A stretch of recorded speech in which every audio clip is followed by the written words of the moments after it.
کہے کہ ہمارا رب اللہ ہے، پھر اس پر جم جائے، ان پر فرشتوں کا نزول ہوتا ہے، نہ کوئی غم کرو نہ خوف، خوشیاں مناؤ جنت کی جس کا تم سے وعدہ کیا گیا تھا۔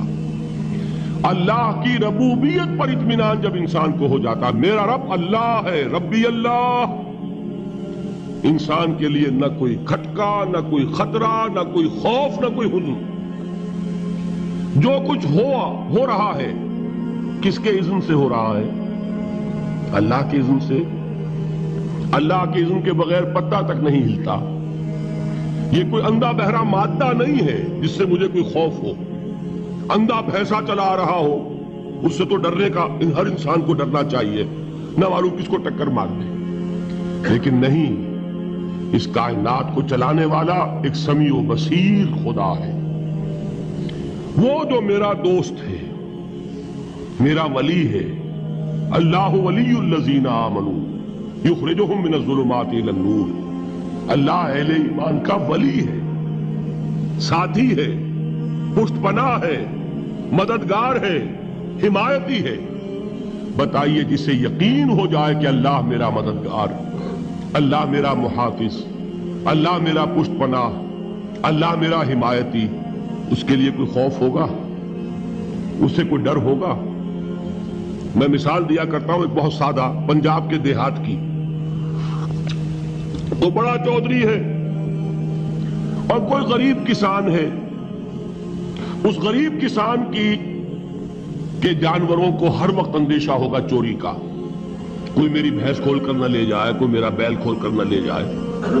لیکن جس کے بارے میں یہ سب کو معلوم ہو کہ وہ جو بڑا چودھری ہے وہ اس کا دوست ہے، اس کی بچیا کو کوئی خوف ہوگا؟ اس کی بھینس پر کوئی ہاتھ ڈالے گا؟ اسے کوئی اندیشہ ہوگا؟ نہیں۔ کیوں؟ کہ وہ بڑا چودھری، بڑا اس کا یہاں کا سردار، جاگیردار، سب کو معلوم ہے وہ میرا دوست ہے، کوئی میرے خلاف اقدام نہیں کر سکتا۔ اس دنیا میں یہ چھوٹی سی بات اگر آپ کے دلی اطمینان اور سکون کا باعث بن سکتی ہے تو ذرا تصور کیجئے۔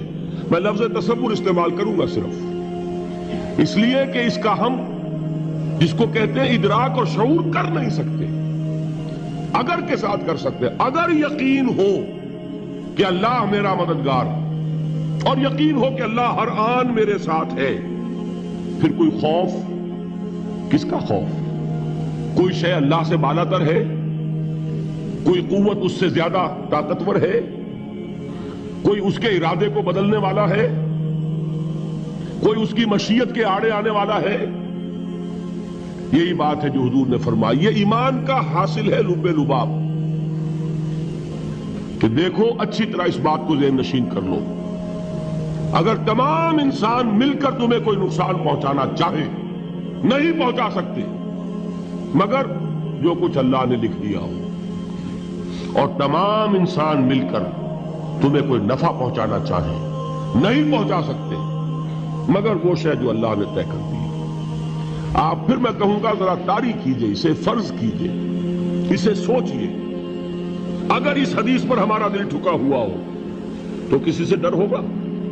یہ مجھے نقصان نہ پہنچا دے، یہ میری رپورٹ خراب نہ کر دے، یہ میری انکریمنٹ نہ رکوا دے، یہ میرا یہ نہ بگاڑ دے، یہ میرے یہ نقصان نہ پہنچا دے۔ اس کا ڈر، اس کا ڈر، اس کا خوف، اس کی خوشامد، اس کے لیے جا کر طرح طرح سے اپنی عزت نفس کو ذلیل کروانا اس کے سامنے، یہ سب کچھ کیوں کرتا ہے انسان؟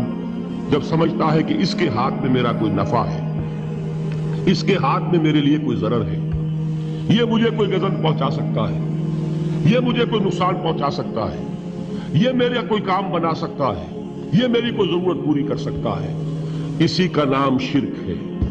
جہاں آپ نے یہ سمجھا کہ غیر اللہ کے اندر کوئی طاقت موجود ہے وہی شرک ہے۔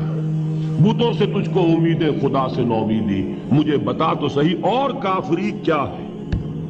شرک تو یہ ہے۔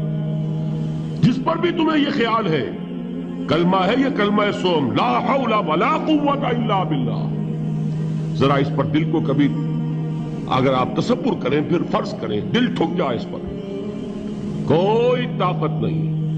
یہی بات تھی جو شیخ عبد القادر جیلانی رحمت اللہ علیہ نے اپنی وصیت میں اپنے بچے سے کہی. 11ویں دینے والے ہیں، لیکن حضرت شیخ عبد القادر جیلانی کی وصیت اور تعلیمات کو کتنے لوگ ہیں تم جانتے ہو؟ یہ جن مقامات تک پہنچے ہیں وہ کس چیز کی بدولت پہنچے ہیں؟ انہوں نے جو پیغام دیا وہ کیا تھا؟ اے میرے بچے، جس طریقے سے قرآن مجید میں حضرت لقمان کی نصیحتیں جو ہے نقل کر دی گئی ہیں، میں یہ عرض کروں گا بالفرض اگر قرآن حضرت عبد القادر جیلانی کے بعد نازل ہوا ہوتا تو شیخ عبد القادر کی یہ نصیحتیں بھی قرآن میں درج ہوتی. اتنی اونچی نصیحتیں ہیں. اے میرے بچے، اس حقیقت کو ذہن نشین کر لے، لا فاعل فی الحقیقت ولا مؤثر الا اللہ. اس کائنات میں نہ کوئی فاعل حقیقی ہے نہ مؤثر حقیقی ہے سوائے اللہ. کسی شے میں کوئی تاثیر نہیں اگر اللہ نہ چاہے. آگ جلا نہیں سکتی اگر اللہ نہ چاہے. پانی ڈبو نہیں سکتا اگر اللہ نہ چاہے. زہر ہلاک نہیں کر سکتا اگر اللہ نہ چاہے. کوئی چیز فائدہ نہیں پہنچا سکتی اگر اللہ نہ چاہے. تو در در پہ کیوں سر جھکاتے ہو؟ در در پر کیوں جبیں سائی کرتے ہو؟ سب کے سامنے کیوں ہاتھ پھیلاتے ہو؟ ایک اللہ سے مانگو. ایک اللہ کے سامنے زمین پر اپنی جبین رکھو. لا فاعل فی الحقیقت ولا مؤثر الا اللہ. نظر آتا ہے ہمیں کہ پانی پیاس بجھا دیتا ہے. پیاس بجھانے کی صلاحیت پانی میں نہیں ہے، اللہ کے اذن سے. کھانا بھوک مٹا دیتا ہے. بھوک مٹانے کی صلاحیت کھانے میں نہیں ہے، اذن رب میں. دیکھیے یہی یقین تھا. حضرت موسیٰ علیہ السلام کا واقعہ یاد کیجئے. سامنے سمندر آ گیا ہے. قوم دیکھتی ہے پیچھے کہ گرد و غبار کا طوفان ہے. معلوم ہوا کہ فرعون اپنے لشکر سمیت آ گیا ہے.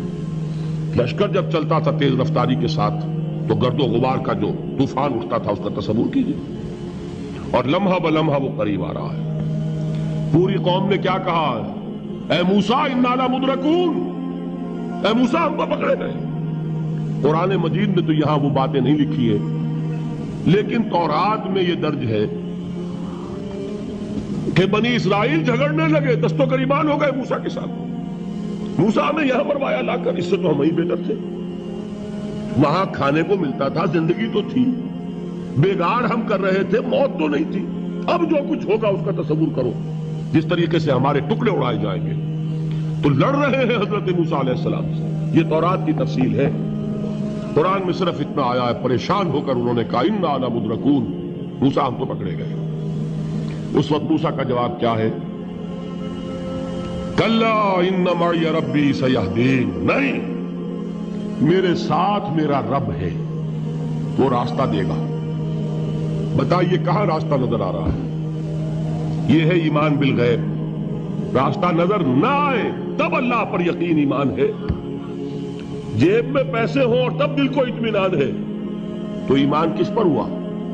پیسے پر، اللہ پر نہیں. جب وسائل و ذرائع نہ ہوں اور پھر یقین ہو کہ اللہ مسبب الاسباب ہے، وہ اسباب کا پابند نہیں ہے، وہ اسباب کا محتاج نہیں ہے، اسباب اس کے محتاج ہیں. اگر یہ یقین ہے تو اللہ پر ایمان ہے. یہ نہیں ہے تو تمہارا ایمان اسباب پر ہے، وسائل پر ہے، ذرائع پر ہے، مادیات پر ہے، اللہ پر نہیں. اس وقت کہاں راستہ تھا؟ کوئی راستہ تھا؟ سمندر ہے اور ادھر سے لشکر آ گیا ہے. کلا ان معی ربی سیہدین. اب دیکھیے ایمان کہہ دینا آسان ہے، ہوا معکم اینما کنتم. جہاں کہیں بھی تم ہوتے ہو اللہ تمہارے ساتھ ہوتا ہے. لیکن اس کا یقین قائم ہو جائے تو زمین و آسمان کا فرق واقع ہو جائے.